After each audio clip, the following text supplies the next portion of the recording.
de tener deudas detrás, que el escritor, el artista, debería tener un mayor espacio y mayor sosiego. Pero miren las grandes obras que él produjo, al igual que Balzac, con toda esta presión. Pero también hay otro dato, él era un gran admirador de Balzac, y cuando Balzac visita Rusia, Dostoyevsky, como un homenaje a Balzac, tradujo la novela Eugenia Grandet, sí, con la que se gana unos 400, 500 rublos, pero siendo jovencito, de 20 y algo, 20 y pico de años. Entonces, él tuvo una gran influencia de los escritores, por un lado, de los escritores franceses, pero también tuvo influencia de escritores alemanes. Hoffmann, por ejemplo, E.T.A. Hoffmann, que es un gran, sí, cuentista alemán, tuvo, sí, gran influencia. Entonces, pero también tuvo influencia de Pushkin, que consideraba él el más grande escritor de todos los tiempos. Y bueno. Una cosa importante, un dato importante, volviendo al juego. A mí me llamó mucho la atención de cómo un genio como el de Dostoyevsky podía realmente dejarse embaucar por el juego, y al nivel al que lo llevó. El último acreedor que llegó a la cama de Dostoyevsky a cobrarle dinero fue nada más y nada menos que Turgeniev, un enviado de Turgeniev, porque él lo había conocido ya en Europa, en Europa, en los baños, estos baños termales, y le había prestado en diferentes ocasiones para saldar. Pero Turgeniev era rico. Sí, claro, era rico Turgeniev, y le escribía cartas en numerosas ocasiones, le escribió cartas para que prestara dinero, y Turgeniev le mandaba dinero, así como le mandó también la familia de la mujer, de otra mujer que estuvo en su vida, que fue Paulina Suslova, que fue, bueno, se dice que por esa mujer él entró al mundo del juego, porque él viajó a París para encontrarse con ella, y entonces finalmente en el camino se topa con Baden-Baden, que es realmente es la capital del juego en esa época, y es cuando él comienza a jugar. Cuando él comienza a jugar, él le escribe inclusive a su hermano, y le dice: óyeme, hermano, yo jugué una partida de ruleta y me gané 10.000 rublos. La suerte del novato.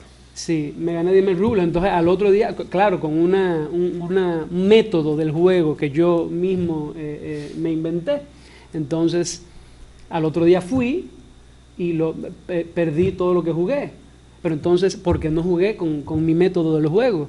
Entonces luego al tercer día fui y volví a mi método original y volví y gané. Entonces, ¿cómo tú no quieres que yo me haga adicto al juego? Pero recuerda, Moisés, que el juego es una esperanza, la esperanza del desesperado.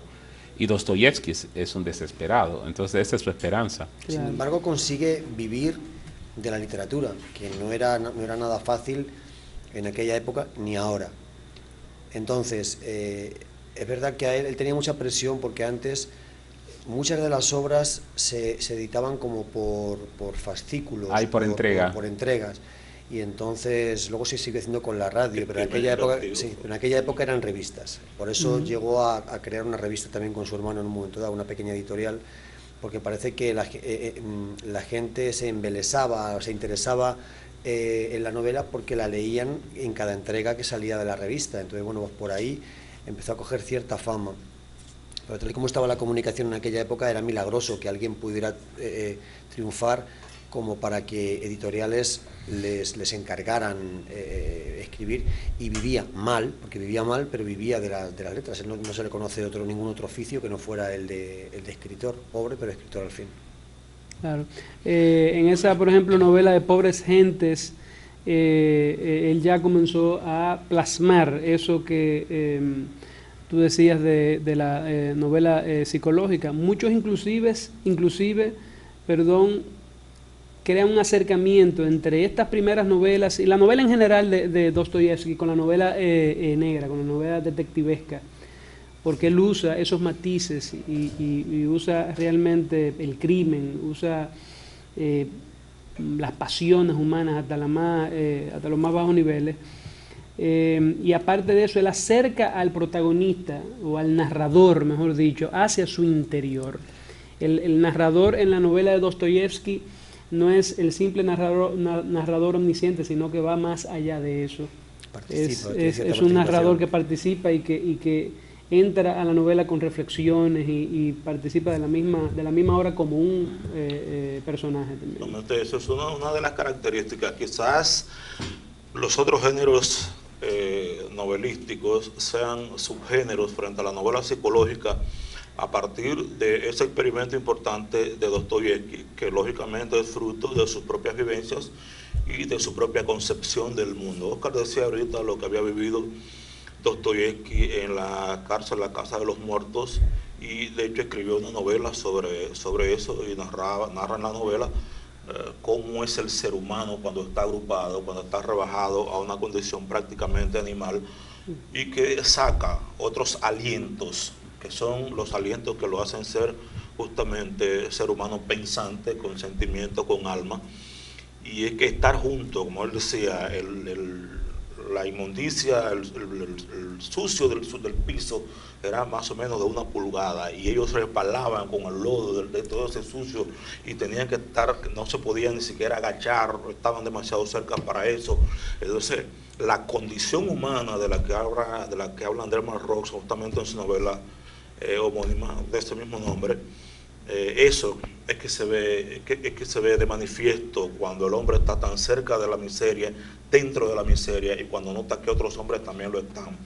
El caso de la novela psicológica que comienza a desarrollarse, podemos hablar de novela existencialista, podemos hablar de otro tipo de novela, pero en el fondo la participación activa del narrador, que se convierte en protagonista, se convierte en una persona que está sintiendo los hechos que está narrando. No es un individuo que está viendo desde una torre panóptica en lo que está sucediendo a su alrededor y abajo. Es un hombre que está metido de lleno en eso, y esto crea esa inquietud que presenta Dostoyevsky en Crimen y Castigo, en El Jugador no tanto quizás, pero sí en La Mansa, y también en Los Hermanos Karamazov, pero también lo presenta Tolstoy, que es del mismo tiempo, ¿no? Son contemporáneos, en la sonata Kreutzer y en el mismo La Guerra y la Paz, aunque es una novela un poco más épica, más histórica, pero hay un personaje central que es el que se desarrolla y es